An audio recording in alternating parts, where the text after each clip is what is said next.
ما شاء الله عليك. كانت دايما تقول لها والدك رحمه الله، أنت ما شفتيهش والدك؟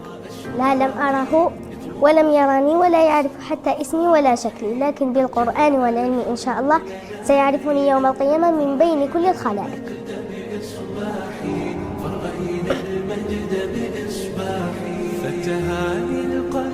نقول لك غلبتينا.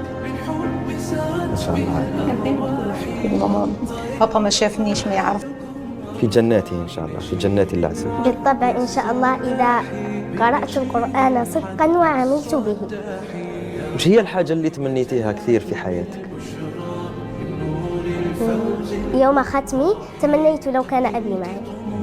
قلت لأمي رغم هذا الحفل الكبير كان حفلا مهيبا، قلت لأمي ليت أبي معي في هذه الليلة عندما قرأت الدعاء. كل الجزائريين اللي راهم يشوفوا فينا الآن يقولوا يا ليت جنة كانت بنتنا اليوم. أباك كل الآباء متمنيين لو كانت بنتهم الآن في هذه اللحظة اللي رانا نشاهد فيها. هذا فضل من الله واصطفاء منه. أنا هذا لا أحسبه نقطة ضعف، بل هو نقطة قوة لي. كان دافعا خفيا. دافعا خفيا. عندما أدعو له أقول أن عسى أن يدخله ربي جنة الفردوس الأعلى.